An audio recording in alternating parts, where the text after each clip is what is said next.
მოგესალმებით, დიდი მადლობა ყველას მობრძანებისათვის. Როგორც მოგეხსენებათ, დღეს გაიმართა მონეტარული პოლიტიკის კომიტეტის ხდომა. წელიწადში 8-ჯერ ვატარებთ მონეტარული პოლიტიკის კომიტეტის ხდომას და აქედან 4 ხდომაზე ჩვენ გვაქვს მაკროეკონომიკური პროგნოზების განახლება, რასაც ვაქვეყნებთ და დღეს იყო სწორედ ისეთი ხდომა, სადაც განვაახლეთ მაკროეკონომიკური საპროგნოზო სცენარები და სწორედ ერთ საათში გამოქვეყნდება და შეგიძლიათ დეტალურად გაიცნოთ მონეტარული პოლიტიკის ანგარიში. მანამდე წარმოგიდგენთ თვითონ ჩვენს მაკროეკონომიკურ მიმოხილვას, გადაწყვეტილების საფუძვლებს და ასევე მაკროეკონომიკურ საპროგნოზო სცენარებს და შემდგომ გექნებათ შესაძლებლობა, რომ დეტალურად გავიაროთ თქვენი კითხვები, რა გაქვთ და მიიღოთ ჩვენგან დეტალური პასუხები.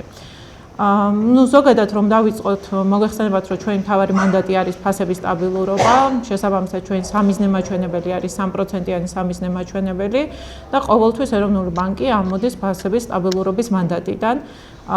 შესაბამისად, სწორედ ამას ემსახურებოდა დღევანდელი მონეტარული პოლიტიკის გამკაცრებაც, როგორც მოგეხსენებათ, მონეტარული პოლიტიკის კომიტეტზე მივიღეთ გადაწყვეტილება, რომ რეფინანსირების განაკვეთი, მონეტარული პოლიტიკის განაკვეთი 0.25% პუნქტით 8.25%-მდე გაგვეზარდა. და ამის მთავარი მიზეზი არის ის, რომ როგორც იცით, გლობალურად მსოფლიო ეკონომიკა მნიშვნელოვანი გამოწვევების წინაშე დგას. ახლო აღმოსავლეთში მიმდინარე ომი ქმნის მნიშვნელოვან ინფლაციურ წნეხს გლობალურად. და თავისთავად საქართველოს როგორც მცირე ტიპის ღია ეკონომიკა არის და მასზე რა თქმა უნდა გადმოცემა აქვს გლობალურად მიმდინარე პროცესებს. სწორედ ამის საფუძველზე არის ის, რომ ინფლაცია მიზნობრივ მაჩვენებელთან შედარებით არის გაზრდილი, თუმცა აქვე ხაზს გავუსმევ იმას, რომ ცენტრალური ბანკები როგორც წესი მსგავსი ტიპის მიწოდების ტიპის შოკებზე არ რეაგირებენ, იმიტომ რომ თავისთავად ეს არ არის მონეტარული პოლიტიკით ვერ შეიცვლება პირობითად ნავთობის ფასის საერთაშორისო ბაზარზე. აქედან მომდინარე პირდაპირ წნეხს როგორც წესი ცენტრალური ბანკები არ პასუხობენ, თუმცა თუ ის არის იმდენად მძლავრი, რომ ქმნის ეგრეთ წოდებული ინფლაციური მოლოდინების გაუარესების ან მეორე რიგის ეფექტებს, სწორედ ამის საპასუხოდ უკვე ცენტრალური ბანკები ერევიან და ამკაცრებენ მონეტარულ პოლიტიკას. ეს ზოგად ჩარჩოზე რომ ვისაუბროთ, და როგორც მოგეხსენებათ, საქართველოს ეროვნული ბანკი 2025 წლის დასაწყისიდან გადავიდა სცენარებზე დაფუძნებულ მიდგომაზე, რაც მოიაზრებს იმას, რომ გადაწყვეტილების მიღებისას ჩვენთვის არის მნიშვნელოვანი, რომ შევხედოთ თუ როგორ განვითარდება ინფლაცია. ერთი არის, რომ ინფლაცია რა გვაქვს დღეს და შემდეგ არის რა ინფლაციურ პროცესებს ველოდებით მომავალში. თუ მომავალში ველოდებით ინფლაციურ პროცესებს, მაშინ ამის საპასუხოდ ვამკაცრებთ და პირიქით. და 2025 წლის დასაწყისიდან ჩვენ უკვე ჩვენს ჩარჩოში ოფიციალურად გადავედით რისკებზე დაფუძნებულ მიდგომაზე, რაც გულისხმობს იმას, რომ არა მხოლოდ აი ასეთი საბაზო და ცენტრალური სცენარით ყველაზე ალბათურად რას მოველით მომავალში, ამას ვითვალისწინებთ გადაწყვეტილების მიღებისას, არამედ ესევე ვითვალისწინებთ რისკები, რა რისკების წინაშე ვდგავართ. და შესაბამისად, აი ამ რისკების ანალიზის საფუძველზე ვიღებთ ყველაზე ოპტიმალურ გადაწყვეტილებას, რომელიც უზრუნველყოფს იმას, რომ ნებისმიერი ტიპის რისკის რეალიზების შემთხვევაში ეკონომიკური დანახარჯები იყოს მინიმალური. ასევე საინტერესო არის ის და ხაზს გავუსმევ იმასაც, რომ მიმდინარე წელს და ასევე 2025 წელსაც საკმაოდ აქტიურად დაიწყეს სხვადასხვა ქვეყნებმა მსგავსი ტიპის მიდგომის დანერგვა.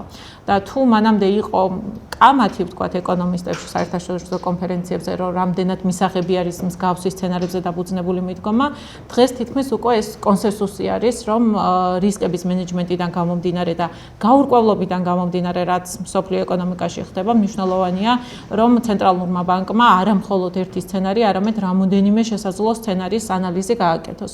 აი მაგალითად, ახლა საერთაშორისო სავალუტო ფონდის საზაფხულო შეხვედრებზე, რომელიც ერთი თვის წინ გაიმართა, იქ ცალსახად ასახელებდნენ ეკონომისტები, ასევე სხვადასხვა ცენტრალური ბანკები, რომ ეს არის ყველაზე ოპტიმალური მიდგომა და აქ აღნიშნავ ის, რომ სანამ განვითარებული ქვეყნები და სხვადასხვა ტიპის განვითარებადი ქვეყნებიც მათ შორის გადავიდნენ ამ მიდგომაზე, ჩვენ უკვე მანამდე უკვე 2025 წლის დასაწყისში ოფიციალურად გადავედით მსგავს მიდგომაზე. ეხლა უშუალოდ რომ გადავიდეთ, თუ რა იყო ჩვენი გადაწყვეტილების საფუძვლები, პირველი დავიწყებ ძირითადი მაკროეკონომიკური მიმოხილვით და შემდეგ გაგაცნობთ ჩვენს საპროგნოზო სცენარებს, როგორც ცენტრალურს, ასევე მაღალინფლაციური და დაბალინფლაციური რისკების ანალიზს. მოგეხსენებათ, რომ ეკონომიკური აქტივობა, რომელიც გამოქვეყნდა მარტის მდგომარეობით, იყო საკმაოდ ძლიერი, 10.7%. მიუხედავად იმისა, რომ მარტში უკვე მწვავე გეოპოლიტიკური მდგომარეობა იყო ახლო აღმოსავლეთში მიმდინარე ომის გამო, რასაც გარკვეული უარყოფითი ეფექტები აქვს ძირითადად ტურიზმის არხით. ჩვენთან საქართველოს ეკონომიკურის და საკმაოდ მედეგიარი გარე შოკების მიმართ და მაღალი ეკონომიკურის და კვლავ ნარჩუნდება. შესაბამისად, ან პირველ კვარტალშიც საშუალო ეკონომიკურ მასშტაბს 9.1% შეადგინა. ასევე მნიშვნელოვანია ჩვენთვის, რომ ჯერჯერობით მხოლოდ წინასწარი მონაცემები არის გამოქვეყნებული საქსტატის მიერ, თუმცა აღნიშნულია ისიც, რომ ის მაღალპროდუქტიული სექტორები, რასაც ხშირად აღვნიშნავთ ჩვენც, როგორიც არის მაგალითად IT სექტორი, იგივე განათლების სექტორი კვლავ აგრძელებს ეკონომიკურ სტაჟში მნიშვნელოვანი წვლილი შეტანას და რატომ ვუსმებთ ამას ხაზს. ჩვენთვის მნიშვნელოვანი არის ერთი მხრივ რეალური მთლიანი შიდა პროდუქტის და, მაგრამ მეორე მხრივ მნიშვნელოვანი არის თუ როგორ არის რეალური მთლიანი შიდა პროდუქტი გადახრილი მისი პოტენციური დონიდან. იმიტომ რომ სწორედ მოთხოვნის მხრიდან ფასებზე ზეგავლენა მომდინარეობს რეალური მთლიანი შიდა პროდუქტის გადახრა რა არის პოტენციური ზრდიდან. ჩვენი შეფასებით მეორე გრაფიკზე თქვენ ხედავთ, რომ პოსტკოვიდურ პერიოდში საკმაოდ დაჩქარებული არის ეს პოტენციური ზრდა. თუ მანამდე საშუალოდ 5% იყო ეკონომიკურის და 20-20 წლამდე პერიოდს თუ ავიღებთ, 20-22 წლიდან საშუალო ეკონომიკური ზრდა ბოლო 5 წლის განმავლობაში იყო 9.3% და აქ ძირითადი კონტრიბუციები შეიტანა ისეთმა ახალმა სექტორებმა, როგორიც არის IT მომსახურება, ასევე განათლება, ასევე ტრანსპორტირება.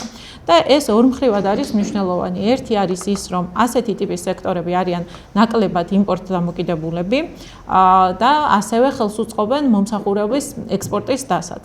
და აი მეორე გრაფიკზე თქვენ ხედავთ, რომ იმპორტ-ინტენსიური სექტორების კონტრიბუცია წვლილი მთლიან ეკონომიკურ აქტივობაში არის საკმაოდ კლებადი.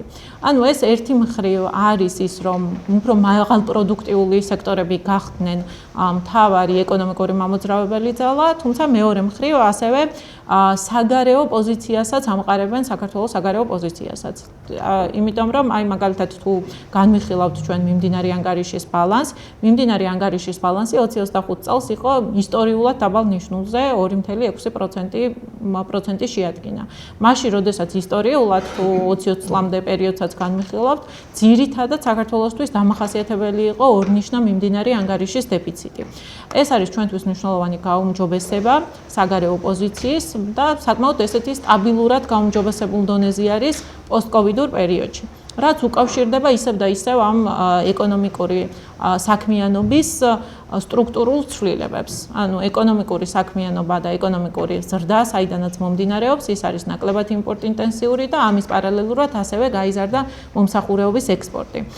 ისევ რომ დაუბრუნდეთ მაგალითად IT სექტორს, თუ 20 წლამდე და პოსტკოვიდამდე IT სექტორის წვლილი მიმდინარე ანგარიშის ბალანსი იყო თითქმის ნულოვანი, ბოლო პერიოდებში მისი ფარდობა მთლიან შიდა პროდუქტთან არის დაახლოებით 3%.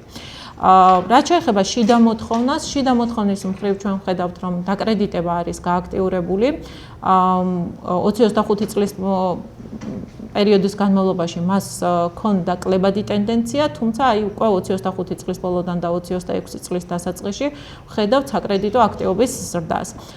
და ეს არის ჩვენთვის ერთ-ერთი მანიშნებელი იმისა, რომ ეკონომიკური ზრდა ერთი მხრივ მომდინარეობს წარმოების პოტენციალის გაფართოებიდან, თუმცა ამავდროულად ასევე ძლიერი არის მოთხოვნა და განსაკუთრებით შიდა მოთხოვნა, რაც აისახება დაკრედიტებაში. დაკრედიტება არის იზრდება როგორც ლარით, ესევე უცხოური ვალუტით და აქ მნიშვნელოვანი არის ის ფაქტი, რომ ლარში ეროვნული ვალუტით საპროცენტო განაკვეთები ბოლო პერიოდის განმავლობაში იყო კლებადი და თავისთავად ამას მოყვა შემდეგ დაკრედიტების ზრდაც.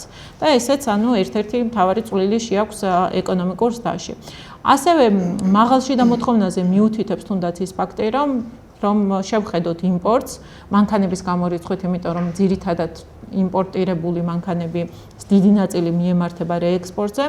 აქაც ვხედავთ, რომ არის ზრდადი ტენდენცია, რაც ასევე მიუთითებს იმაზე, რომ შიდა მოთხოვნაც საკმაოდ ძლიერი არის. ჯამურად იმპორტის მაჩვენებელი და იმპორტის დისტემპი არის საკმაოდ დაბალი, თუმცა ანუ აქ ძირითადი ეფექტი ისევ ავტომობილების იმპორტიდან მომდინარეობს და თუ შევხედავთ აი ეს მანქანების გამორიცხვით, საკმაოდ ესეთი ზრდადი ტენდენცია აქვს. ეხლა რომ გადავიდეთ, თუ რა გავლენა აქვს ახლო აღმოსავლეთში მიმდინარე ომს და ამ გეოპოლიტიკურ მდგომარეობას საქართველოს ეკონომიკამდე, რომ გავყოთ პირდაპირი ეფექტები ეკონომიკურ სტაზე და არაპირდაპირი ეფექტები.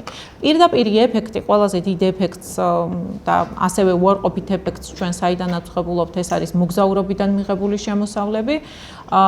რადგანაც უკვე მარტში გამწვავდა ეს გეოპოლიტიკური მდგომარეობა, რასაც მოყვა პირდაპირი ფრენების გაუქმება, განსაკუთრებით აზიის ქვეყნების მიმართულებით, თავისთავად აზიის ქვეყნებიდან და ახლო აღმოსავლეთის ქვეყნებიდან ტურისტული ნაკადები იყო მკვეთრად შემცირებული მარტში, რამაც გამოიწვია ის, რომ პირველ კვარტალში ტურიზმიდან მიღებული შემოსავლების და იყო 0.5%.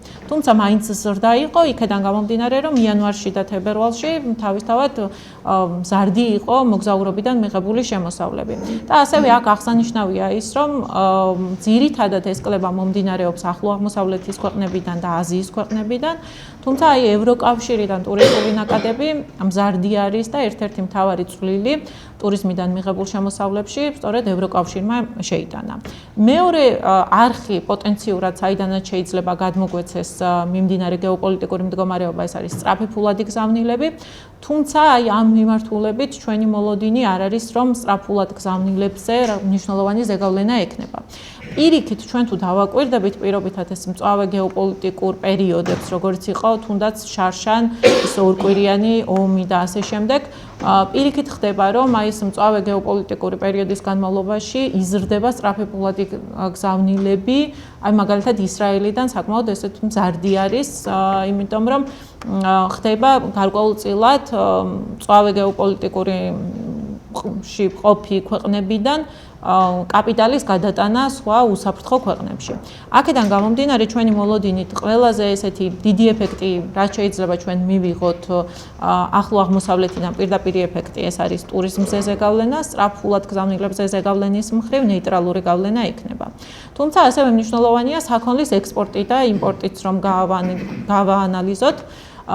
პირდაპირი კავშირი თვითონ ახლო აღმოსავლეთის ქვეყნებთან ექსპორტში და იმპორტში არის საკმაოდ დაბალი. დაახლოებით როგორც ექსპორტში, ასევე იმპორტში ამ ქვეყნების წილი არის 2-3%. ამიტომ ამ კუთხით არ ველოდებით დიდ გადმოცემას, თუმცა აი ფასების და სასაქონლო ნედლეულის ფასებიდან გამომდინარე, უკვე მარტის მდგომარეობითაც ვხედავთ, რომ მნიშვნელოვანი ზეგავლენა იქონია.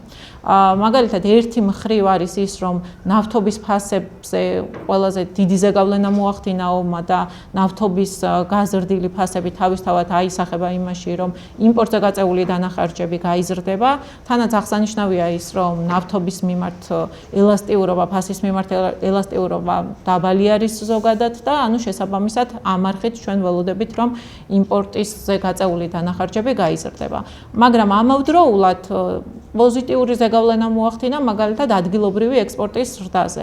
იმიტომ რომ ჩვენი საექსპორტო სტრუქტურა, საქართველოს ეკონომიკის საექსპორტო სტრუქტურა ძირითადად შედგება ნედლეული პროდუქტებით. აი მაგალითად გვაქვს ლითონის, სპილენძის მადნების, ოქროსი, ფეროშენადნობების ექსპორტი ჩვენთვის ერთ-ერთი მნიშვნელოვანი არის და ზოგადად ტენდენცია საერთაშორისო ბაზრებზე არის ის, რომ ნედლეული რესურსის ფასები არის საკმაოდ მზარდი. თავისთავად მაღალი ფასებიდან გამომდინარე ერთი მხრივ ფასის ეფექტის გამო იზრდება ადგილობრივი ექსპორტი, თუმცა ამავდროულად, რადგანაც მაღალი ფასი უფრო მომგებიანი არის, თვითონ წარმოებაც ასეთი ტიპის საქონლის მზარდი არის. საბოლოო ჯამში რომ შევაჯამოთ, რა შეიძლება იყოს ჯამური ეფექტი ახლო აღმოსავლეთში მწვავე გეოპოლიტიკური მდგომარეობის აი საგარეო მოთხოვნის კუთხით, ჩვენ შეფასება არის, რომ ეს ფაქტორები ერთი მხრივ ექსპორტის ნაწილი და მეორე მხრივ ტურიზმის ნაწილი გარკვეულწილად დააბალანსებს ერთმანეთს და ნომინალურ გამოსახულებაში მიმდინარე ანგარიშის ბალანს დაახლოებით 0,8-0,9% პუნქტით გაუარესებს. თუმცა აქვე აღნიშნავ მიმდინარე ანგარიშის ბალანსზე, რომ წონასწორული დონე საქართველოს ეკონომიკისთვის ეს არა მხოლოდ ეროვნული ბანკის, არამედ საერთაშორისო სავალუტო ფონდის შეფასებაც მსგავსია, წონასწორული დონე ეს არის 5%-ული პუნქტი, ანუ 2.6% მთლიანი შიდა პროდუქტის მიმდინარე ანგარიშის ბალანსის დონის, ეს არის საკმაოდ დაბალი წონასწორულ დონესთან შედარებით.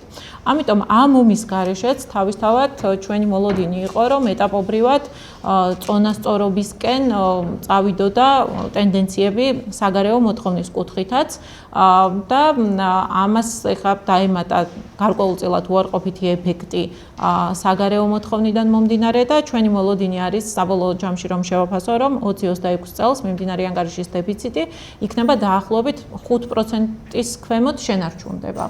რაც კიდევ ერთხელ აღნიშნავ, რომ ეს არის წონასწორული დონე საქართველოს ეკონომიკისათვის. შრომის ბაზარზე არის საკმაოდ მნიშვნელოვანი ჩვენთვის ინფლაციური პროცესების ანალიზისათვის.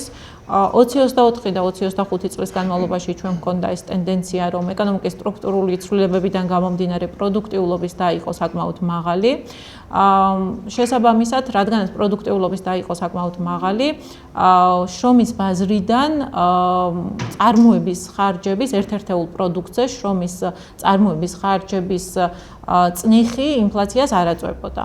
თუმცა აქ ხედავთ, რომ გარკვეული ნორმალიზაციის ტენდენცია შეინიშნება და ისეთი დისინფლაციური ეფექტი, როგორიც მანამდე ჰქონდა, ამდენად უკვე აღარ იკვეთება. და საბოლოოდ რომ გადავიდეთ ინფლაციაზე, ჩვენ ვისაუბრეთ, ანუ ახლო აღმოსავლეთის ქვეყნებს რა ზეგავლენები შეიძლება გქონდეს საგარეო ბალანსის კუთხით და საგარეო მოთხოვნის კუთხით, თუმცა მთავარი ზეგავლენა, რასაც იწვევს მიმდინარე ეკონომიკური პროცესები მსოფლიოში, ასევე გეოპოლიტიკური მდგომარეობა, ეს არის, რომ პირველ რიგში ყველა ქვეყნისათვის და მსოფლიო ეკონომიკისთვის ქმნის ინფლაციურ წნეხს. პირველ რიგში ეს მომდინარეობს ნავთობის ფასების დიდან, ანუ ნავთობის ფასების მკვეთრის და ზრდის ენერგორესურსის ფასებს თითოეულ ქვეყანაში და ჩვენთანაც, ანუ აპრილის მდგომარეობით ეს უკვე აისახა და საწვავის წვლილი ინფლაციაში იყო დაახლოებით 0.8%-ული პუნქტი. თუმცა ანუ აქ ჩვენი შეფასება არის ის, რომ საწვავის ეს კონტრიბუცია, რაც გვაქვს 0.8%-ული პუნქტი, ეს არის დაახლოებით ბარელი ნავთობის $100 შესაბამისი ფასი. თუ პირობითად ბარელი ნავთობის ფასი უფრო მაღალი იქნება და შენარჩუნდება უფრო მაღალ ნიშნულზე, აქ ასევე მოლოდინი გვაქვს იმისა, რომ საწვავის ეფექტი ინფლაციაში უფრო მეტად გაძლიერდება. საბოლოო ჯამში აპრილის ინფლაციამ შეადგინა 5.9%, რაც მაღალია ვიდრე ეროვნული ბანკის სამიზნე მაჩვენებელი 3%, თუმცა აქ ძირითადი როლი ითამაშა, რა თქმა უნდა, გეოპოლიტიკურმა მდგომარეობამ, იმიტომ რომ ჩვენ აქ საუბრობდით პირდაპირ ეფექტებზე, რომ საწვავის კუთხით რა პირდაპირი ეფექტი ჰქონდა, თუმცა ამავდროულად აქ არაპირდაპირი ეფექტებიც. მაგალითად, აქვს ის ეფექტი, რომ გეოპოლიტიკური მდგომარეობა ასევე ართულებს საერთაშორისო ტრანსპორტირებას. საერთაშორისო ტრანსპორტირებაც იმპორტირებულ პროდუქტში ერთ-ერთი ფასდადების ერთ-ერთი შემადგენელი ნაწილია და გაძვირებული საერთაშორისო ტრანსპორტირების შემთხვევაში არის რისკები, რომ იმპორტირებული ინფლაცია ამ არხითაც გაიზარდოს. ასევე მნიშვნელოვანია ის, რომ დიდი გამტარი იყო ეს რეგიონი, მაგალითად, სასუქების მიმართულებით და სასუქების ფასი არის საკმაოდ გაზრდილი, რაც ქმნის ასევე რისკებს, რომ სასუქებიდან გამომდინარე შესაძლებელი არის გლობალურად სურსათის ფასების ინფლაცია უფრო მეტად დაჩქარდეს. საბოლოო ჯამში, ანუ ეს პირდაპირი და არაპირდაპირი ეფექტები, რაც მივიღეთ, ამან გაზარდა ინფლაცია და 5.9% არის, თუმცა ჩვენი გადაწყვეტილების მიღებისას მნიშვნელოვანი არის თუ როგორი არის ეგზოგენური ფაქტორების გარეშე რა ინფლაციას უნდა ველოდებოდეთ. იმიტომ რომ როდესაც ინფლაციაზე ეგზოგენური შოკები ამოიწურება, ინფლაცია უნდა დაუბრუნდეს 3%-იან სამიზნე მაჩვენებელს. ჩვენი მიზანი არის ეს. ამიტომ საკმაოდ ესე აქტიურად ვაკვირდებით და ჩვენს პრეს-რელიზებში ხშირად ნახავთ ამაზე ჩანაწერს, თუ როგორი არის საბაზო ინფლაციის ტენდენციები და მომსახურების ინფლაციის ტენდენციები.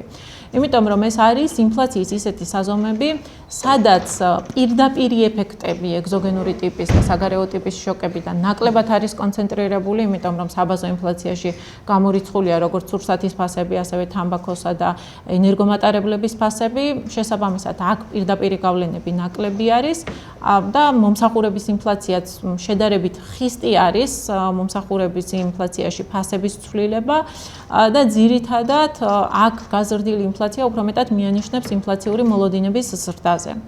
ცოტათი არის დაჩქარებული ეს მაჩვენებლები, საბაზო ინფლაცია 3.2% არის და მომსახურების ინფლაცია 3.7% არის, თუმცა კარგი ფაქტორი არის ის, რომ ჯერ კიდევ თუნდაც საბაზო ინფლაცია 3.3%-იან მაჩვენებელთან ახლოს ნარჩუნდება.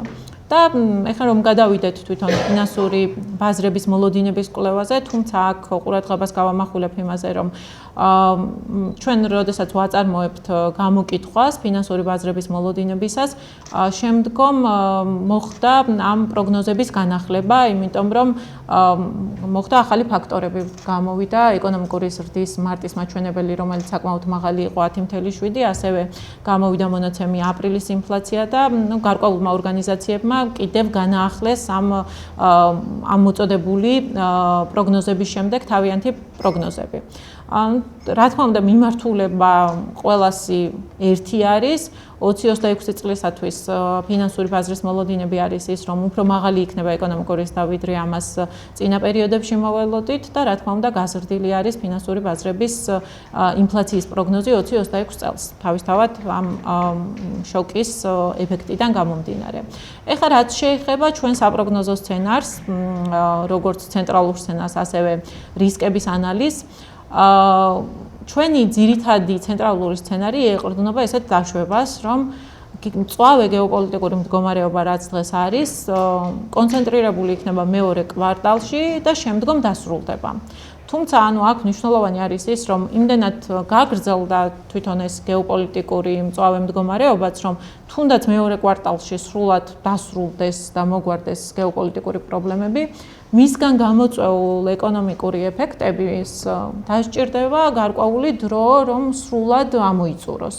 იმიტომ რომ თუნდაც ნავთობის მიმართულებით იმდენად მოხდა უკვე დაზიანება ნავთობის მარაგების, რომ ამ მარაგების შევსებას და იმ მიწოდების ჯაჭვების აღდგენას, რაც იყო გლობალურად, ამას დასჭირდება გარკვეული დრო. ამ ეტაპზე დაშვება გვაქვს, რომ საშუალოდ მეორე კვარტალში ბრენტის ფასი 106% იქნება და შემდეგ ეტაპობრივად მესამე და მეოთხე კვარტალში შემცირდება 84 და 79 დოლარზე ერთი ბარელის ფასი. მაღალ ინფლაციურ სცენარში უფრო მწვავე სცენარს მოვიაზრებთ და მოვიაზრებთ, რომ შესაძლებელი არის, რომ ფასი 130 დოლარამდეც კი ავიდეს, ხოლო დაბალ ინფლაციურში მეორე კვარტალში გვაქვს 100 დოლარი ბარელის ფასი.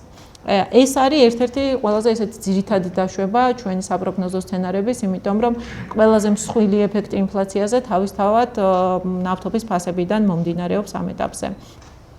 დანარჩენი დაშვებები რაც გვაქვს, ჩვენ ვისაუბრეთ იმაზე, რომ აი ეს ტრანსპორტირების გაძვირების შედეგად ხდება ასევე მიწოდების ჯაჭვების გართულება, რაც არსებობს გლობალურად წარმოებაში და ესევე ამან გაზარდა სასუქების ფასი, რაც შესაძლებელი არის მანიშნებელი იყოს იმისა, რომ FAO სურსათის ფასების ინდექსი რაც არის, იყოს ზრდადი. ამასთან ემატება გართულებული კლიმატური პირობები და ბოლო პერიოდებში ჩვენ ვხედავთ, რომ მაგალითად აი მზესუმზირის ზეცე და გარკვეულ ტიპის პროდუქტებზე FAO სურსათის ფასების ინდექსი არის მომატებული, რასაც შემდგომ მოველით, რომ საქართველოს ბაზარზეც გავლენა ექნება. აქედან გამომდინარე, ამ ანალიზიდან გამომდინარე, ცენტრალურ სცენარში მოვიაზრებთ სურსათის ფასების გარკვეულ ზრდასაც. რაც შეეხება მიმდინარე ანგარიშის ბალანსს, როგორც მოგახსენეთ, მიმდინარე ანგარიშის ბალანსის კუთხითაც მოვიაზრებთ, რომ დაახლოებით 5%-ამდე იქნება მიმდინარე ანგარიშის დეფიციტი და თავისთავად ეს დაშვება მიმდინარე ანგარიშის ბალანსის შესახებ ეყრდნობა იმ მოსაზრებას, რომ მწვავე გეოპოლიტიკური ვითარება მეორე კვარტალში ამოიწურება. განახლებული მაკროეკონომიკური პროგნოზის ცენტრალურ სცენარში მოველით 6.5%-იან ზრდას და ეს ძირითადად არის იმის ასახვა, რომ პირველ კვარტალში მოსალოდნელზე ბევრად მაღალი იყო ეკონომიკური ზრდა და 9.1% შეადგინა. თავისთავად აქ ვითვალისწინებთ საგარეო ფაქტორიდან მომდინარე უარყოფით ეფექტს, რომელიც ჩვენი შეფასებით დაახლოებით რეალურ მაჩვენებლებში 1%-ული პუნქტი ექნება ზეგავლენა. ანუ რომ არა საგარეო შოკი, ჩვენი პროგნოზი, განახლებული პროგნოზი დაახლოებით 7.9%-ის ფარგლებში იქნებოდა. რაც შეეხება ინფლაციას, საშუალო ინფლაცია 2026 წლის განმავლობაში 4.9% გვაქვს. და ეს ძირითადად მომდინარეობს ნავთობის საგარეო შოკებიდან, ასევე მოგეხსენებათ, რომ მიმდინარე წელს ელექტროენერგიის ტარიფიც გაიზარდა და ამასაც დამატებით წვლილი შეაქვს ინფლაციაში და შემდგომ მონეტარული პოლიტიკის რეაგირებისა და მსგავსი ტიპის ეგზოგენური შოკების მილევის კვალდაკვალ ველოდებით, რომ ინფლაცია შემცირდება და 20-27 წლის განმავლობაში მიზნობრივ მაჩვენებელზე დაბალიც კი იქნება. ამის საპირწონედ ჩვენი რეაგირება არის ის, რომ დღეს 0.25% პუნქტით გავამკაცრეთ მონეტარული პოლიტიკის განაკვეთი. ძირითადად ეს არის პასუხი იმისა, რომ ინფლაციური მოლოდინები იყოს კარგად მართული, იმიტომ რომ ჩვენი მიზანი არის ის, რომ მას შემდგომ, რაც ეს მსგავსი ტიპის ეგზოგენური შოკების სრულად მიილევა და ამოიწურება ინფლაციაში მათი წვლილი, ინფლაცია დაუბრუნდეს 3.3%-იან მაჩვენებელს. ეს კი მხოლოდ იმ შემთხვევაში მოხდება, როდესაც ინფლაციური მოლოდინები არის კარგად მართული.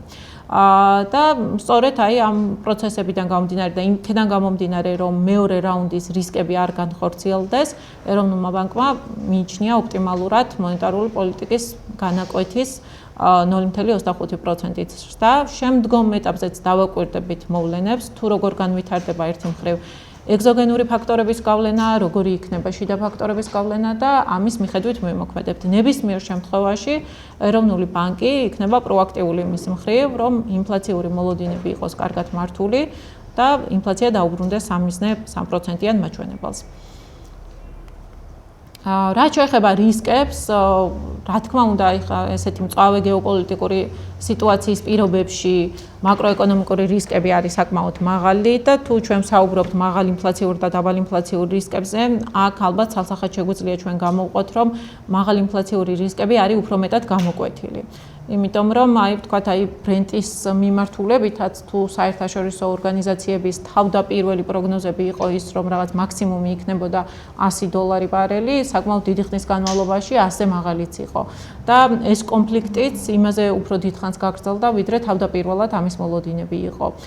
და რადგანაც უფრო დიდხანს გაგრძელდა და კონფლიქტი, ეს ასევე უკვე გადაიზარდა იმაში, რომ საკმაოდ დიდ ზეგავლენას პოვებს მიწოდების ჯაჭვებზე, ტრანსპორტირებაზე და შესაბამისად ამ პროცესებიდან გამომდინარე მაღალი ინფლაციური რისკები არის მეტად გამოკვეთილი.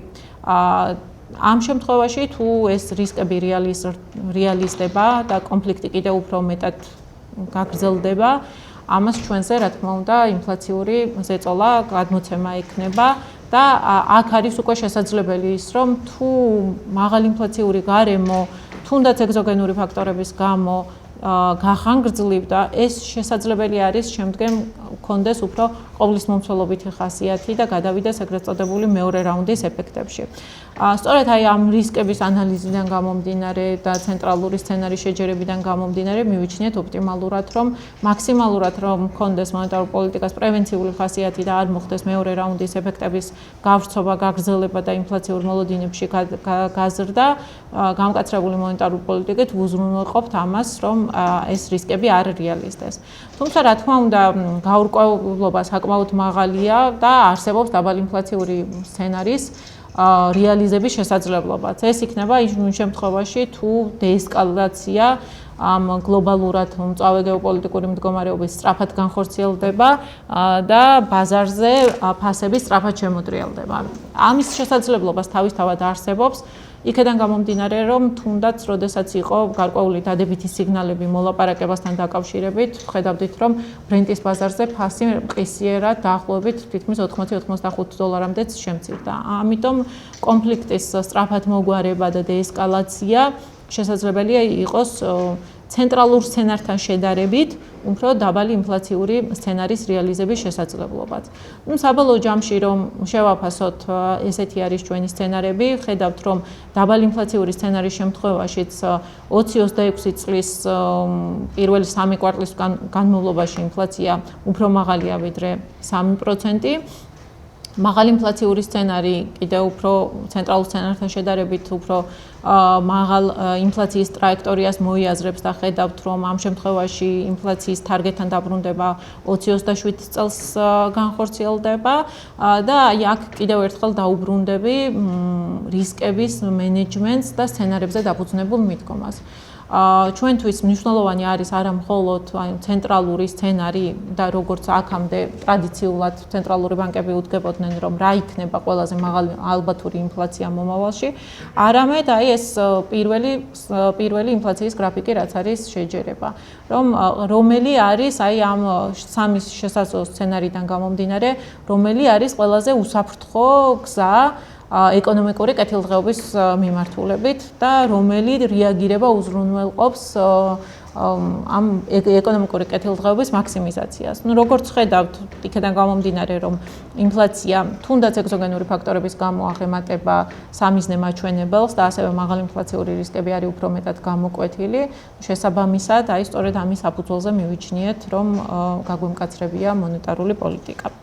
კიდევ ერთხელ გავიმეორებ იმას, რომ შემდგომში დავაკვირდებით მოვლენებს, თუ დავინახავთ, რომ გეოპოლიტიკური დეესკალაცია მოხდება და ინფლაციაზე მოქმედი ფაქტორები სწრაფად განეიტრალდება, ჩვენ გვექნება ამის შესაძლებლობაც, რომ სწრაფად მოვახდინოთ რეაგირება და დავიწყოთ მონეტარული პოლიტიკის ნორმალიზებაც, მაგრამ თუ ვთქვათ მსგავსი ტიპის შოკი გახანგრძლივდა და იქნა ინფლაციური ზეწოლა, ეროვნული ბანკი მზად არის იმისათვის, რომ თუ საჭირო გახდება, კიდევ გაამკაცროს. ნებისმიერ შემთხვევაში, თუნდაც დროული გამკაცრების დადებითი მხარე არის ის, რომ როდესაც პროაქტიულად ცენტრალური ბანკი პროაქტიულად და დროულად მოქმედებს და ამკაცრებს მონეტარულ პოლიტიკას, შესაბამისად ინფლაციური პროცესები უკეთესად არის მართული და საპროცენტო განაკვეთის თუნდაც მომავალში ნორმალიზება შედარებით უფრო სწრაფად ხდება. საბოლოო ჯამში როგორც თავიდან პრეზენტაციის დასაწყისში აღვნიშნე,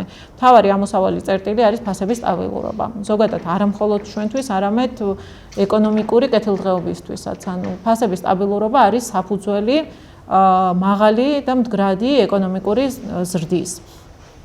და სწორედ აქედან გამომდინარე, თუ ცენტრალური ბანკის მიერ ფასების სტაბილურობა არის შენარჩუნებული, შემდეგ ეს მდგრადი მდგომარეობა გვაძლევს იმის შესაძლებლობასაც, რომ თუნდაც საპროცენტო განაკვეთის სახით ნორმალიზებაც სწრაფად მოვახდინოთ და გრძელვადიან პერიოდში შედარებით დაბალი იყოს საპროცენტო განაკვეთები.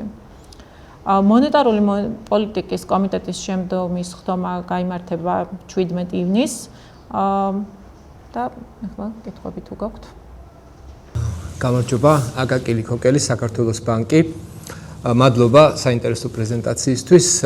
მე მაინტერესებს, როგორ შეგვიძლია დავაკავშიროთ დღევანდელი გადაწყვეტილება სარეზერვო მოთხოვნის ცვლილების გადაწყვეტილებას, რომელიც ასევე დღეს შევიდა ძალაში. საბანკო სექტორში ვხედავთ, რომ ბოლო პერიოდში საკმაოდ გაზრდილია მოთხოვნა ვალუტის სესხებზე, მსხვილ კორპორატიულ სექტორში, რადგან ლარი სტაბილურია, განსხვავება ლარის და ვალუტის საპროცენტო განაკვეთებს შორის კვლავ მნიშვნელოვანია, რაც მიმზიდველობას ზრდის ბუნებრივია სავალუტო სესხების. და ეს სარეზერვო მოთხოვნის შემსუბუქება გარკვეულწილად ლიკვიდობას აჩენს სისტემაში და რა თქმა უნდა, ამას შეიძლება საკრედიტოს და ამ მიმართულებით უფრო წაახალისოს. რაც მოთხოვნაზეც დადებითად იმოქმედებს ბუნებრივია და ხო არ შეიძლება რომ ამა გარკვეულწილად გააბათილოს ამ მონეტარული პოლიტიკის გამკაცრების ეფექტი. რა мотиваცია იდგა უკან ამ შემთხვევაში და როგორი ინტერაქცია ექნება ამ ორ გადაწყვეტილებას მაინტერესებს. მადლობა. მადლობა შეკითხვისათვის. ამ ორ გადაწყვეტილებას დავამატებდი მესამე გადაწყვეტილებას, რომ ერთი მხრივ მონეტარული პოლიტიკის კომიტეტმა მიიღო გადაწყვეტილება საპროცენტო განაკვეთის გაზრდის შესახებ, თუმცა ამავდროულად ნახავდით, რომ ფინანსური სტაბილურობის კომიტეტის პარალელურ რეჟიმში ჩატარდა და ფინანსური სტაბილურობის კომიტეტისა და მონეტარული პოლიტიკის კომიტეტის შეჯერებით ორი გადაწყვეტილება დამატებით საპროცენტო განაკვეთთან ერთად მივიღეთ ორი გადაწყვეტილება, ეს იყო სარეზერვო ნორმის შემცირება 5% პუნქტით უცხოური ვალუტით მოზიდულ სახსრებზე, თუმცა ასევე ზედაზღვარი უცხოური ვალუტის სესხებით გაიზარდა მილიონამდე. დედოლარიზაცია საქართველოს ეროვნული ბანკის ერთ-ერთ მთავარ პრიორიტეტად რჩება და ეს განსაკუთრებით ეს ზედაზღვრის დაწესება არაჰეჯირებული მსესხებლისათვის ერთ-ერთი ყველაზე ესეთი წარმატებული ინსტრუმენტი არის ეროვნული ბანკის მიერ განხორციელებული მაკროპრუდენციული პოლიტიკის. აქვე აღნიშნავ იმას, რომ საკმაოდ ბევრი ვისაუბრეთ იმაზე და აღნიშნეთ, რომ საქართველოს ეკონომიკა საკმაოდ მედეგი გახდა თუნდაც საგარეო შოკების მიმართ და ერთ-ერთი მთავარი მიზეზი თუ რატომ არის საქართველოს ეკონომიკა მედეგი საგარეო შოკების მიმართ არის დედოლარიზაცია, იმიტომ რომ მოწყვლადობა უცხოური შოკების მიმართ არის ნაკლები და შედეგად, რადგანაც უკვე ეს რეალობა გახდა და ფაქტი გახდა მოსახლეობისთვის, სენტიმენტების ცვლილებაც, როდესაც უარყოფითი საგარეო შოკი ხდება, არის საკმაოდ შემცირებული. თუ შევადარებთ პირობითად, აი 10 წლის წინ და 15 წლის წინ, როდესაც 70-80% იყო დოლარიზებული, მაშინ ნებისმიერ ტიპის ნეგატიურ შოკზე არა მხოლოდ რაღაც პირდაპირი გადმოცემა ჰქონდა საქართველოს საბანკო სისტემაზე და უბრალოდ მსესხებელზე, არაჰეჯირებულ მსესხებელზე, არამედ სენტიმენტების მკვეთრად უარესდებოდა, რასაც მერე მოყვებოდა პირობითად სავალუტო ბაზარზე მერყეობა.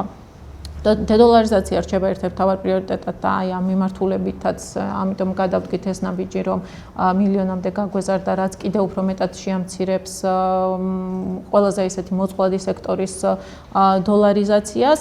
რაც შეეხება სარეზერვო ნორმის შემცირებას, სხვა თანაბარ პირობებში, რა თქმა უნდა, ამას საპროცენტო განაკვეთზე ცოტათი ესეთი შერბილების ეფექტი უნდა ქონოდა, თუმცა უნდა გავითვალისწინოთ ის მდგომარეობა, რა მდგომარეობაშიც ხდება ამ გადაწყვეტილების მიღება. აი ხა დავაბრუნე ის სლაიდი, რომ მარტის მდგომარეობით ჩვენ ვხედავთ, რომ უცხოური ვალუტის შესახებზე საპროცენტო განაკვეთი გაიზარდა და ეს ჯერ მარტის მდგომარეობა არის, ანუ აპრილის მდგომარეობის და შემდგომი პერიოდის მდგომარეობის ამ ნაწილში ჩვენ კიდევ უფრო მეტად ველოდებით ზრდას, იმიტომ რომ ხედავთ ფინანსურ ბაზრებზე, საზღვარგარეთ უცხოური ვალუტის შესახებზე საკმაოდ გამკაცრებული არის ფინანსური პირობები.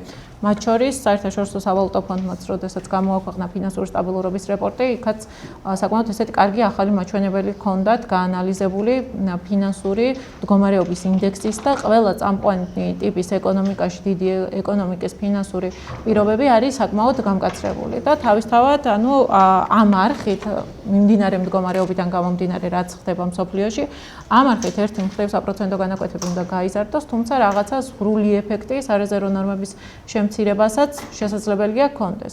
აქედან გამომდინარე, ხა ყველაფერი რომ დავაჯამოთ, რომ ანუ ეს გაზრდის თუ არა მოთხოვნას და დააწვევა თუ არა მოთხოვნას, ჩვენი შეფასება არის, რომ ანუ მოთხოვნას არ დააწვევა, იმიტომ რომ პირობითად უკვე ვხედავთ, რომ უცხოური ვალუტის შესახებზე საპროცენტო განაკვეთი იყოს გაზრდილი. თან ანუ ამავდროულად იზღუდება მილიონამდე არაჰეჯირებული უცხოური ვალუტის შესახები, რასაც დადებითი ეფექტი ექნება დოლარიზაციაზე და ეროვნული ვალუტის მხარეს კიდევ მკაცრდება. აქედან გამომდინარე, ჯამური ეფექტი ამ სამი გადაწყვეტილების ერთად, ამას დამატებული მიმდინარე მდგომარეობა ჩვენი შეფასებით გამკაცრება არის. ბარემ საგარეო ფინანსურ პირობებს საუბრობდით. საცა კევინ ბორში გახდება სავარაუდოდ ფედის სახალი თავმჯდომარე.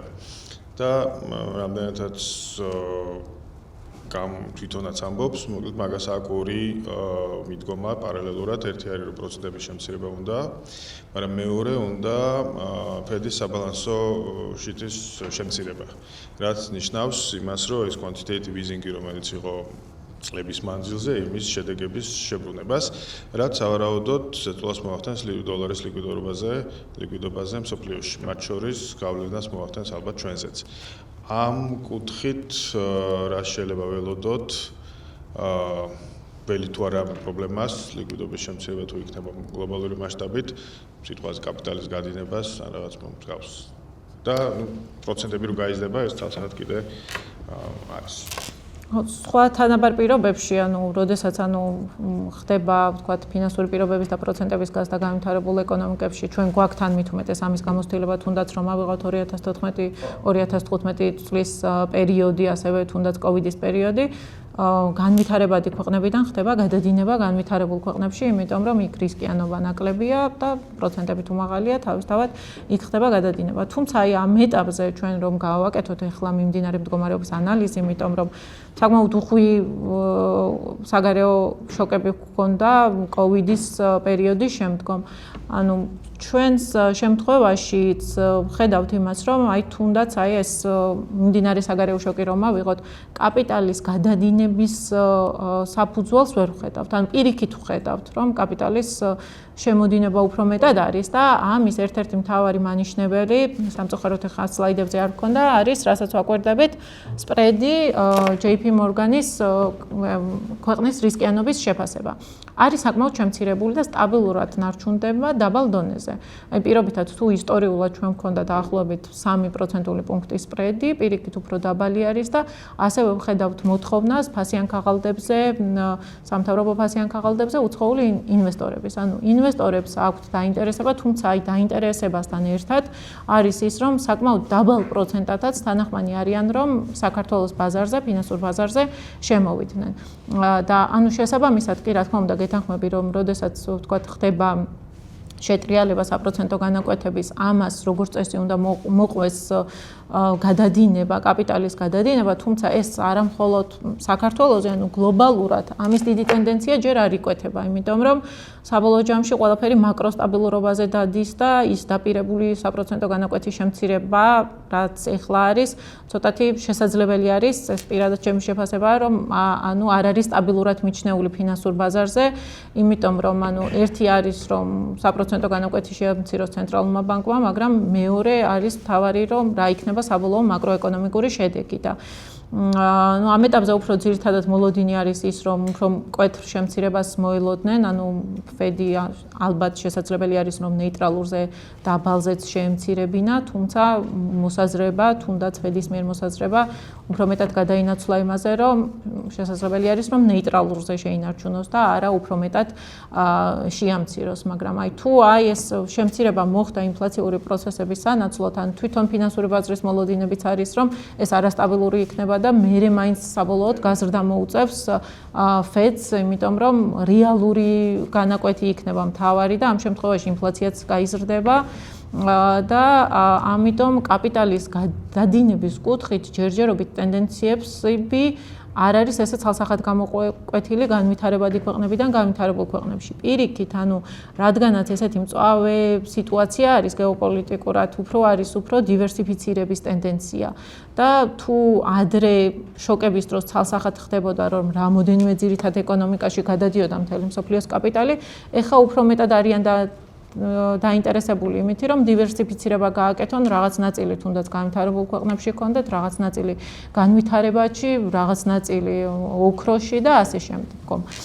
და აი ამ დივერსიფიცირების პირობებში ისევ და ისევ მთავარი არის თუ საქართველოს შეინარჩუნებს ამ სტატუს კვოს, რაც არის ჩვენი მაკროეკონომიკური სტაბილურობა, მაშინ მსგავსი ტიპის უარყოფითი რისკების წინაშე არ დავდგებით. სავალუტო რეზერვებზე და კურსზე მინდა გკითხოთ. აქამდე ეროვნული ბანკი იყო ორიენტირებული რეზერვების დაგროვებაზე, რაც სწორი იყო, იმიტომ რომ ამის შესაძლებლობა არსებობდა, მაგრამ დღეს როცა გაიზარდა განაკვეთი მონეტარული პოლიტიკის და ინფლაციური წლეხიც ხედავთ, რომ მაღალია, განსაკუთრებით ინფლაცია მოდის ნავთობიდან, როგორც ვახსენეთ და ადგილობრივ ბაზარზე ამის დაბალანსების გარკვეული საშუალება არის მყარი ეროვნული ვალუტა. უნდა ველოდოთ თუ არა, რომ შემცირდება, ასე ვთქვათ, რეზერვების დაგროვების ტემპი და უფრო მეტად მიეცემა საშუალება კურსს რომ გამყარებისკენ დაიძრას. აი ამ კუთხით რა მოლოდინები არსებობს? ხო, პირველი, ანუ გამოვყოფ, რომ რეზერვების დაგროვება კვლავ რჩება ეროვნული ბანკის მთავარ პრიორიტეტად და ჩვენ აქტიურად გავაგრძელებთ რეზერვების დაგროვებას. იმიტომ რომ ანუ ყველაფერი არის ერთმანეთზე დამოკიდებული. ხო თქვენ ახსენეთ, თუნდაც სავალუტო კურსი. ანუ სავალუტო კურსი ეს აი ფინანსური ინვესტორების დაინტერესებაზე ვსაუბრობდით, ეს არ იქნებოდა თუ არ იქნებოდა მყარი მაკროეკონომიკური მდგომარეობა და ადეკვატური სავალუტო რეზერვები და სავალუტო ბუფერები. ანუ შესაბამისად ეს არის ფუნდამენტი იმისა, რომ აი ვთქვათ კურსის სტაბილურობაც იყოს, მაკროეკონომიკური სტაბილურობაც იყოს და ასე შემდგომ. აქედან გამომდინარე ეროვნული ბანკი დარჩება ერთგული იმ პოლიტიკის, რომ სავალუტო რეზერვების დაგროვებას, როდესაც ბაზარი ბუნებრივად მოგცემს ამის შესაძლებლობას, გავაგრძელებთ. ბაზარი კი ბუნებრივად ამის შესაძლებლობას გვაძლევს იმ პერიოდში, როდესაც ანუ ძლიერი არის მაკროეკონომიკური ფუნდამენტური ფაქტორები და ჩვენ ავტომატურად გვიწევს რეზერვების დაგროვება მხოლოდ იმ პერიოდში, აი ბიმაჩის წესიდან გამომდინარე, მხოლოდ იმ პერიოდში, როდესაც კურს აქვს გამყარების ტრენდი. რაც შეეხება ახლა გაცვლით კურსს და ინფლაციას შორის კავშირს, ჩვენ ეროვნულ ბანკს სხვადასხვა კვლევებით, ანგარიშებით არაერთხელ გავუკეთებია იმაზე კომუნიკაცია, რომ ჩვენთვის მნიშვნელოვანი და ინფლაციის კუთხით, არა მხოლოდ ჩვენთვის, ზოგადად ინფლაციის კუთხით არის მნიშვნელოვანი ეფექტური გაცვლითი კურსი, თუ როგორ იცვლება ჩვენი კურსი სავაჭრო პარტნიორების ვალუტებთან მიმართებით. რეალური ეფექტური გაცვლითი კურსი ჩვენი შეფასებით არის თავის წონასწორულ დონეზე და აქ რაღაც დამატებით ზეწოლას არ ველოდებით რეალური ეფექტური გაცვლითი კურსის მხრიდან. ხალხთან დიდი მადლობა პრეზენტაციისთვის. კვაპატით ამდენი კითხვებისთვის ეროვნულ ბანკმა ერთდროულად ბევრი ინსტრუმენტი ამუშავეთ დღეს და ეს იწვევს ასე ვთქვათ ამ კითხვებს ჩვენ სიმართლე გითხრათ მოველოდით რომ დღეს პაუზას აიღებდა ეროვნული ბანკი და ისევ 8%-ს დატოვებდა ბაზრის მოლოდინი ეს იყო თუმცა თუ დაუბრუნდებით ბატონი აკაკეს კითხვას იქ აქცენტს გადავამოცვლებდი ანუ რეზერვის დაწევის შედეგად გამოთავისუფლებული თანხა რომელიც ბაზარს მიაწვებოდა ის ამით ხوار დააბალანსეთ თუმცა ეროვნულ ბანკს რჩება სავარაუდოდ ის რომ ნელა კურსი ასე ვთქვათ შეიძლება გამყარებისკენაც კიდე წაიყვანოს თუ რა თქმა უნდა ძალიან ბევრ რეზერვებს არ შექმნის. უბრალოდ ეს ყველაფერი ხომ არ გადაითარგმნება მცირე და საშუალო სესხების, მიკროსესხების და აი მიკროსაფინანსოების სეგმენტზე მომუშავე ასე ვთქვათ მოსახლეობაში ეკონომიკური აქტივობის შემცირებაში ამას ხო არ ელოდებით და გვაქვს თუ არა რაიმე კონტრზონა რომ მეტი ლარი მივაწოდოთ ბაზარს როგორც არის მაგალითად თქვენთან ძველად არსებული ეგეთი swap მექანიზმი როცა უცხოურად მოქონდათ და ლარი მიქონდათ თქვა საბანკო დაწესებულებებს ეს ბუნებრივად საშუალებას მისცემს საბანკო დაწესებულებებს რომ კორპორატიულ სესხებში ჩადონ არა დოლარი მათთან არსებული არამედ უკვე გალარებული რესურსი და შესაბამისად ეს დოლარიზაციასაც გარკვეულწილად დაამშვიდებდა მადლობა მცირე და საშუალო ბიზნესს რატომ უნდა მისცემთ განთავისუფლებული რატომ უნდა არის ბაზარს მიეწოდება რატომ ერაფ კი ბაზარს რომ ეწოდა მე სამი კითხვა იყო მას სამი კითხვა იყო ხო, ну პირველი აღნიშნავ იმას, რომ თქვენ ახსენეთ, ანუ კოვიდის დროს ამოქმედებული მექანიზმი, swap მექანიზმი, ანუ ამ swap მექანიზმის და ესეთი მსგავსი ლიკვიდობის მართვის ინსტრუმენტის მიზანი არ არის რაღაცა აი ბაზარზე დამატებით ფულის მიწოდება. ეს არის ლიკვიდობის მართვის ჩარჩოს ერთ-ერთი შემადგენელი ნაწილი, რომლის მიხედვითაც ბანკებს და ფინანსურ სექტორს ესაჭიროება გარკვეულწილად მაღალი ლიკვიდური სახსრები, რომელსაც გირაოს სანაცვლოდ ჩვენ დროებით ვაწვდით. ეს არის უბრალოდ ლიკვიდობის მართვის ინსტრუმენტი იმ პერიოდში, კოვიდის პერიოდში, როდესაც ნახტფულზე მოთხოვნა იყო საკმაოდ მაღალი და შესაბამისად, ანუ გირაოს ბაზაც და გირაოს მოცულობაც იყო შესაბამისად ნაკლები, არსებობდა იმის რისკები, რომ ბანკებს და ფინანსურ სექტორს რა მოკლევადიანი რესურსის დაჭირდებოდა, შესაძლებელი იყოს, რომ თუნდაც აი ამ გირაოს ბაზით რა თანხად შეეძლოთ, ეს ვერ მიიღოთ ეროვნული ბანკისგან. ამიტომ ეს ნაბიჯი მაშინ რაც იქნა გადადგმული 20-20 წელს იყო სწორედ აი ამ მიმართულებით. ამით ჩვენ ვადგენთ ლიკვიდობის ფასს და აქ არ ხდება რაღაცა ესეთი პირდაპირ თუნდაც რაღაცა რესურსის, ფულადი რესურსის ან ფულის მასის მიწოდება. თუ თქვა აი ეს ლიკვიდობის ჩარჩოში რამდენიც არის მოთხოვნა იმდეს არ მიაწვდიდა ეროვნული ბანკი, ეს აისახებოდა შემდეგ საბოლოოდ საპროცენტო განაკვეთზე და აი ამის რისკები, როდესაც დადგა, ჩვენ გვახსოვს 20-20 წლის პერიოდი, როდესაც აი თითქმის რაღაცა რამოდენიმე დღეში რისკებიდან გამომდინარე მოხდა საპროცენტო განაკვეთების ზრდა. მაშინ, როდესაც იმ პერიოდში ეროვნული ბანკის პოლიტიკა პირიქით შერბილება იყო, პროცენტების შერბილება, იმიტომ რომ ძიმე კრიზისის წინაშე იდგა ეკონომიკა, საკმაოდ ესეთი სწრაფი ვარდნა იყო ეკონომიკური ზრდის და პირიქით, ანუ ჩვენი მიზანი იყო საპროცენტო განაკვეთების შემცირება, მაგრამ ბაზარზე ლიკვიდობის რისკებიდან გამომდინარე მოხდა პირიქით ზრდა. ამიტომ ეს ყველაფერი იმიტომ დაუკავშირე ამას, რომ ეს მისი მიზანი ამ swap მექანიზმების და მოკლევადიანი ლარის მიწოდების იყო აბსოლუტურად განსხვავებული და ეს არ არის წყარო იმისა, ეს რესურსი არ არის წყარო იმისა, რომ ბაზარზე გრძელვადიანი კრედიტები წარმოშვას. მოგესალმებით. ესე იგი, მე კითხვა მექნება მონეტარული პოლიტიკის განაკვეთის გაზრდასთან დაკავშირებით. კარგად რომ აგვიხსნათ ეს 0.25%-ული პუნქტით გაზრდა.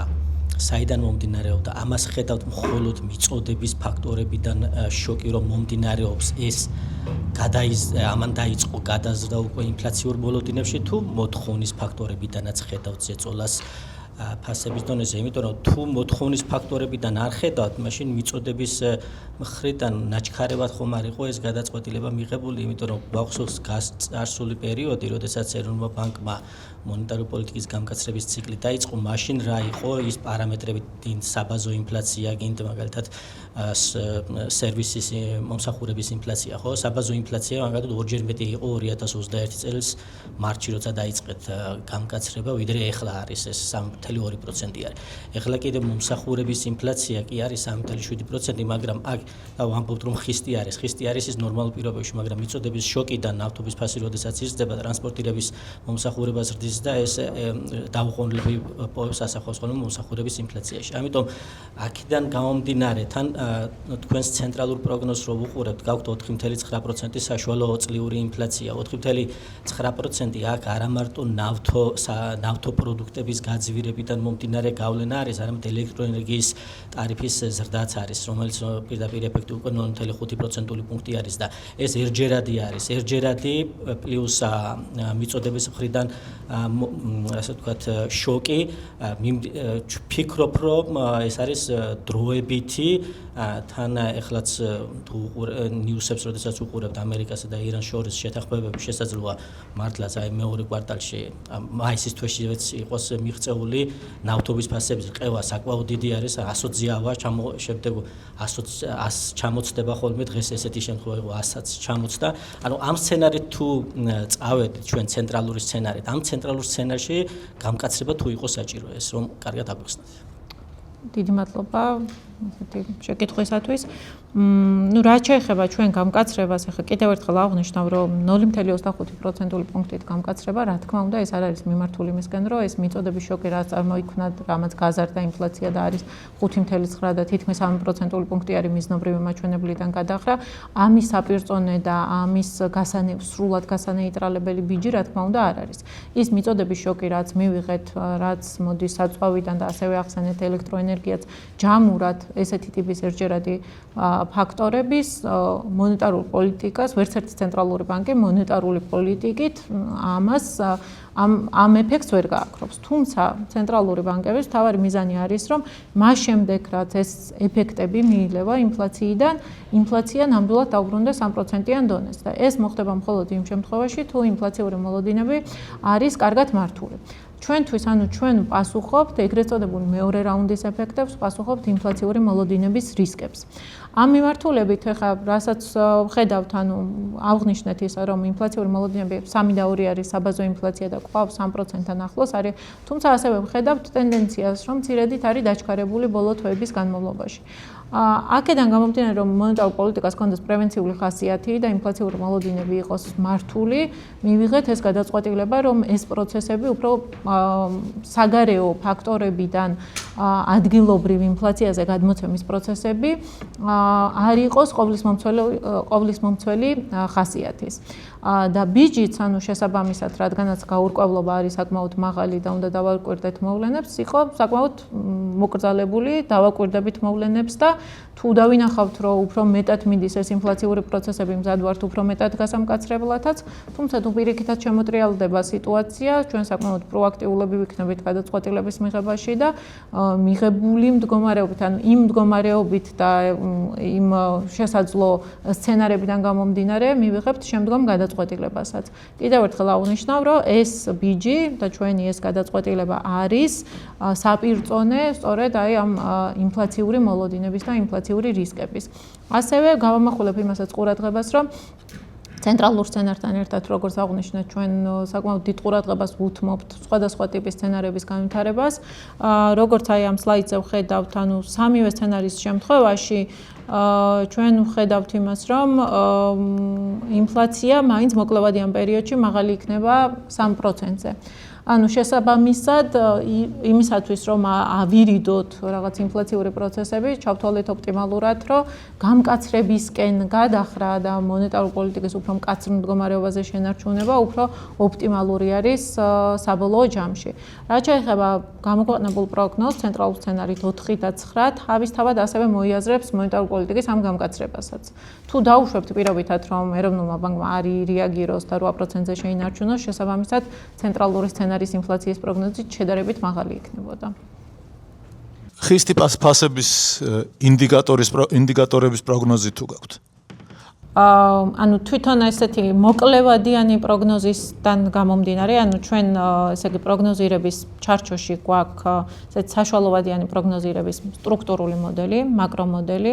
ამ შემთხვევაში აქ რადგანაც ჩვენი ძირითადი სამიზნე მაჩვენებელი არის მთლიანი ინფლაცია გვაქვს, ეგრეთ წოდებულ ფილიპსის მრუჩი, თუმცა ანუ მოკლებადიან პერიოდში გვაქვს სხვადასხვა ეკონომეტრიკული შეფასება, უფრო მეტი რაღაც დეტალური შეფასება, რომელსაც მხოლოდ მოკლებადიან ჰორიზონტზე ვიყენებთ. ამ შემთხვევაში ჩვენ რა თქმა უნდა ვაკვირდებით საბაზო ინფლაციის ну, რა თქმა უნდა, ანუ ხისტი ფასების შემთხვევაში, თუნდაც მოკლებადიან პერიოდზე ეს ეყრდნობა დაშვებას. თუ დავუშვებთ, რომ აი ეს მხოლოდ, აი როგორც ლაშამ აღნიშნა, ამას მხოლოდ ერთჯერადი და მიწოდების მხრიდან მოქმედი ეფექტი ექნება ინფლაციაზე, მაშინ ეს არ უნდა გადაიზარდოს საბაზო ინფლაციაში და საბაზო ინფლაციაში უნდა შენარჩუნდეს 3%-თან ახლოს. თუმცა აი თუ ეს მიწოდების შოკი უფრო მეტად გაღრმავდა, გახანგრძლივდა და უფრო ღრმა იქნება, ამას შესაძლებელი არის პოტენციურად აი აქაც რამოდენიმე სცენარი შეგვიძლია განვიხილოთ.